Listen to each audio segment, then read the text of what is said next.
We sat down to watch the first season, and we just couldn't do it. We just looked at each other, and Leisha's like perspiring. I'm spiking a fever, and I was like, Leisha can't do it. And she's like, I can't either, just turn it off. Thank you for flying with us, Miss McCutcheon. What? You two seem cozy. I didn't say anything.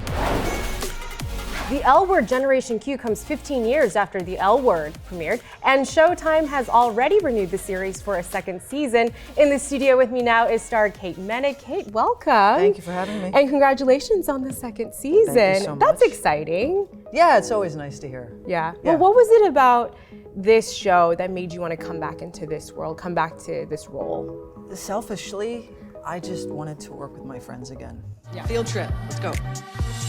You got your juice box? This is very hip. Is it? When we discussed it initially, reboots weren't really a thing. No one knew what they were. Yeah. And so it took a few years to figure out what that looks like. The time was right in 2017 when Showtime announced that they were interested in bringing it back, and it took a good 2 years to be where we are now. There's a guy moving in next door. Hi. I'm Finley. I don't live here. You know what? I'll come down. I'll talk to him. I don't think I can do that. He seems straight anyway. Mike, he's gay. I asked. And you mentioned working with your friends again, Leisha and Jennifer. They're back, but you have a whole new cast of characters as well. What's that been like, bringing them into the fold? Oh, they're the sweetest people, and they showed up excited, ready to work, and we had told them, the fans of this show, they have a lot of opinions, and they're very smart. So, just bear that in mind. Nothing's guaranteed. Be mindful of that, and they're great. She's inspiring. She inspires me every day. I think we have a real opportunity to make an impact. Yeah, no, we don't do that here. No, get it away. We don't do that. It seems like, 15 years ago, we didn't have as rich of a language to talk about identity. So what's the biggest difference telling these stories in 2019, 2020 versus 15 years ago? Wow. Well, it's what you just said. It's we didn't have the vocabulary, we didn't have the knowledge, and not everything is like the special unicorn anymore. Everything is much more accepted and it's universal, and that can only get better as time goes on. Yeah. When the L Word came out, it was revolutionary because it showed members of the LGBT community just living their lives. What was that like when you first filmed that show? We were very fortunate because we shot the original show in Vancouver.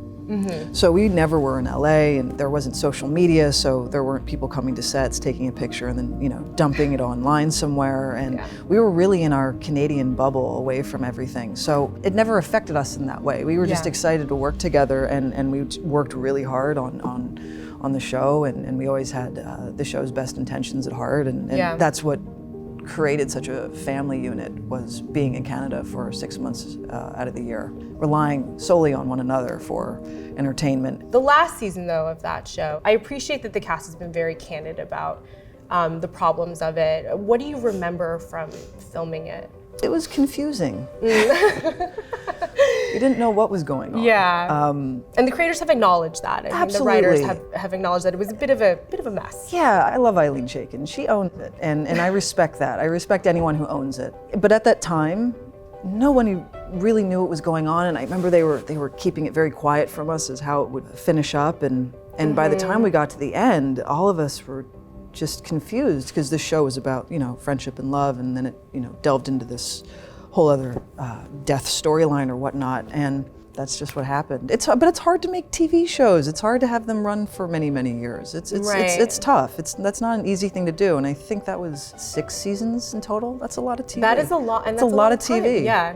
Generation Q. What was that first day on set like? That was wild. It was my first day was with Leisha and Jennifer. Okay. We were shooting a scene in a cafe. Missed you. I believe I missed you more. I missed you more. It's not a contest. It is, and I'm gonna win. We were actually in LA on location. Is this the one where they're actually reuniting and they're having their first brunch? Yes, that was the first scene that we shot, that we all shot together. And we were taking a quick walk over to set, and we just couldn't believe it. And then we sat down, and we had seen the script a few months ahead of time. We had worked on it. We worked through the scene a few times to tighten it up, and all that overthinking and preparation. And then they yelled action, and you're just looking at Jennifer, and Jennifer's doing her Bet thing, and you look at Leisha, and she's doing her Alice thing, and I'm like, I guess I'll do the Shane thing, and here we go. And it was like no time had been missed. That must be really special. Yeah, it was great. It was actually stronger now And like than not every before. actor gets that, to have like the original core group. Yes, exactly. That's really special. Yeah. Shane has always been kind of a heartthrob. Is that who she is to you? No. No. She's just got that vibe. Yeah, she's got some. cool. Yeah, she does. She has some swag, that's for sure. Tess. Shane. Yeah, girl, I know who you are. Everyone in the city knows who you are. You're like a living legend.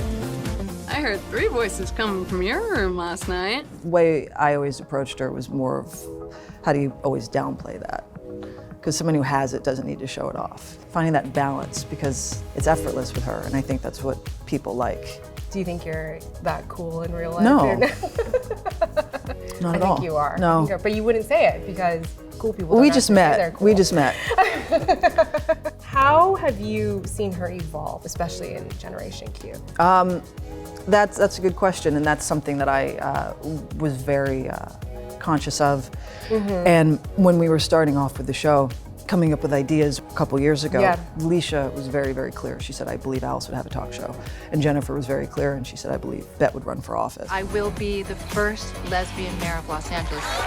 And they'd say, well, what about you, Shane? And I didn't know, because Shane really is that kind of character that could be anywhere, and you could justify it somehow. Yeah. You know, like the imagination can go in any direction with her.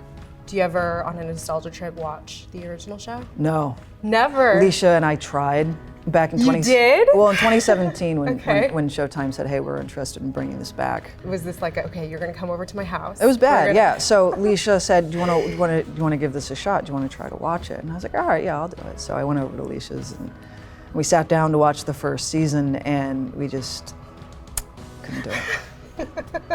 We just looked at each other, and Leisha's like perspiring, and I'm spiking a fever, and I was like, Leisha can't do it. And she's like, I can't either, just turn it off. Well, Generation Q is such a delight and so Good, thank you. entertaining, and I think such an interesting evolution of the L word. So good on you all. And Thank you. congrats on the Thank you so second much. season. Appreciate it. Nice to see you back as Shane. Thank you. And you can watch the L word Generation Q on Showtime.